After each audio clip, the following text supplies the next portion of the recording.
É isso que incomoda a nossa oposição. Nossa capacidade política de articulação internacional é extraordinária.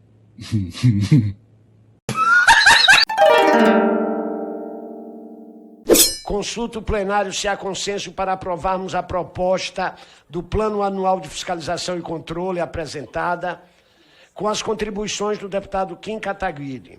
Os senhores deputados que aprovam permaneçam como se encontram. Aprovado. Com a palavra o ilustre deputado. Senhor presidente, eu quero agradecer a Vossa Excelência, parabenizar pelo desenho sério do plano de fiscalização e controle. Vossa Excelência é um parlamentar que compõe a base do governo, mas ainda assim está demonstrando seriedade na fiscalização dos gastos públicos.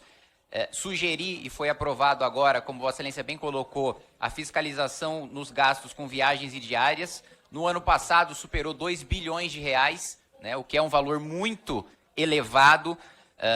Na CFFC, no ano passado, nós convocamos a meu requerimento a ministra Aniele, que gastou 40 mil reais numa única passagem para Nova York, utilizou o jatinho da FAB para assistir jogo de futebol em São Paulo, que inclusive ensejou o episódio infeliz da fala racista da sua assessora contra os cidadãos do estado de São Paulo, e o Tribunal de Contas reconheceu a irregularidade nas compras das passagens da ministra, e a gente conseguiu, pelo menos daquele momento para frente, ter uma economia de dinheiro público e uma regularização das compras de passagens e da aquisição também de diárias em hotéis por parte do Ministério da Igualdade Racial. Então, acho fundamental que a gente faça essa fiscalização e que tenha um relatório ao final do ano para a gente cortar esses excessos, né? Muitas vezes, regulamentações que são feitas pelo próprio Poder Executivo são desrespeitadas por ministros de Estado, pelo Presidente da República, pela Primeira-Dama, que agora tem se respaldado numa defesa da Advocacia Geral da União, que acho que nós devemos debater no âmbito dessa comissão. Falar também sobre os supersalários, que tem sido, acho que uma das minhas principais bandeiras desde o primeiro mandato até hoje. Aliás, coletamos mais de 90% das assinaturas necessárias para a PEC que acaba com os supersalários. Falta muito pouco para a gente conseguir. Li a notícia ontem de que num único mês, né, um juiz conseguiu sacar 800 mil reais em supersalários, acumulando indenizações retroativas, o que de fato é um absurdo, né? A gente tem os nossos cofres públicos saqueados institucionalmente por essas verbas e pagamentos ilegais. Falar um pouco também sobre as transferências para a Lei de Incentivo à Cultura e do Audiovisual. Não só a gente tem indícios, que inclusive estão na pauta da comissão hoje, de favorecimento para aqueles artistas que estão ideologicamente mais alinhados com o governo, mas ao mesmo tempo tem uma ineficiência também de financiar vários filmes que o efeito para a cultura brasileira é nulo, que não tem bilheteria, que não tem audiência, que basicamente é uma indústria que se criou de produtores que vivem de dinheiro público, de produção em produção a cada 2 anos, para produzir coisas que, quando muito, batem 2.000, 2.500 pessoas assistindo. E para fechar, a fiscalização sobre verbas publicitárias do Poder Executivo Federal. Infelizmente, a gente vê o governo utilizando a máquina pública, fazendo propaganda do Ministério da Saúde, fazendo propagandas, utilizando empresas estatais em blogs que atacam parlamentares de oposição com mentiras, né? Em blogs que a gente já conhece, né? Brasil 247, Fórum, Carta Capital, repasses de dinheiro público para veículos de imprensa aliados do governo que atacam de maneira criminosa parlamentares da oposição. Então, acho que isso também é uma matéria importante para a gente fiscalizar. Então, quero parabenizar Vossa Excelência pelo desenho do plano de fiscalização e agradecer o plenário por ter aprovado o plano. Essa comissão não pode fazer um pré-julgamento. Aliás, a COP30 ser no Brasil, nós vamos ser retrato para o planeta, gente. Nessa questão da transição energética, a COP30 vai dar uns indicadores de pauta internacional de como nós poderemos ter vantagem. Se nós vamos preservar e conservar, que os outros paguem essa conta. É isso que incomoda a nossa oposição. Nossa capacidade política de articulação internacional é extraordinária.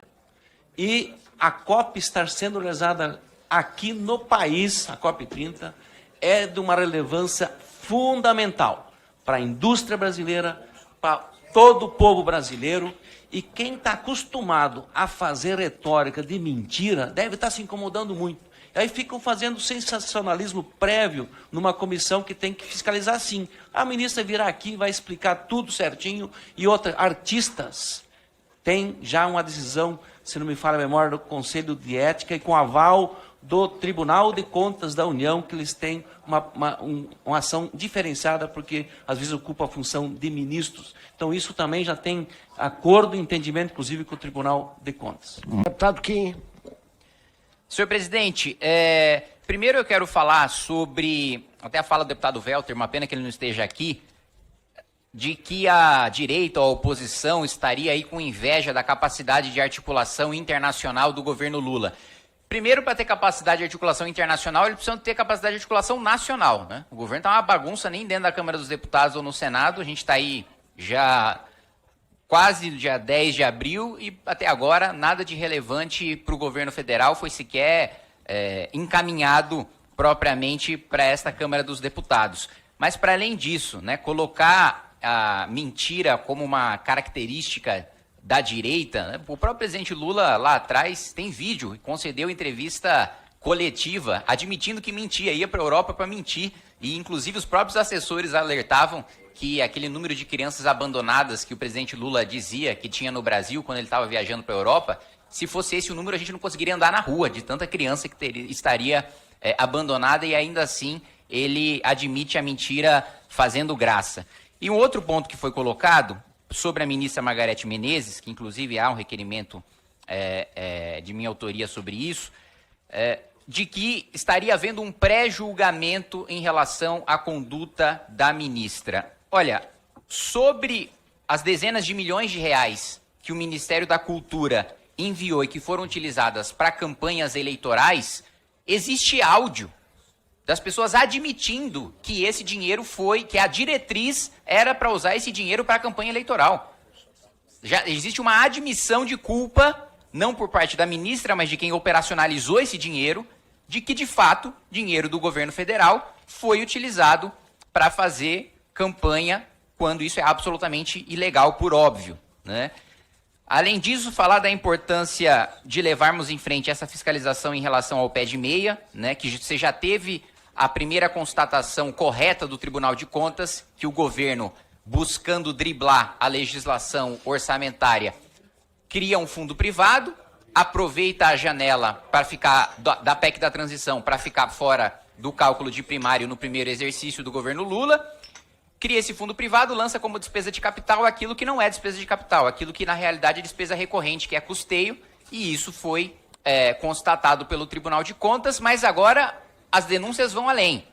Agora você tem a constatação de que várias cidades, né, você tem menos alunos matriculados nas escolas públicas do que alunos recebendo o pé de meia. Ou ainda, né, pessoas com renda líquida acima de R$5.000, cujos filhos também estão recebendo ilegalmente o pé de meia. E para fechar, a importância da aprovação do requerimento que trata sobre as informações para o custo de incineração de medicamentos e também de vacinas, né? Um requerimento voltado ao ministro Alexandre Padilha, porque foi constatado de que nunca na história do país, mesmo no governo Bolsonaro, que tinha batido o recorde, a gente incinerou tantas vacinas e tantos medicamentos, e a constatação do Tribunal de Contas, diferente do discurso da ministra Anísia, que foi convocada nessa comissão no ano passado, é de que a maior parcela de culpa é sim da gestão atual e não do governo passado. Obrigado, presidente.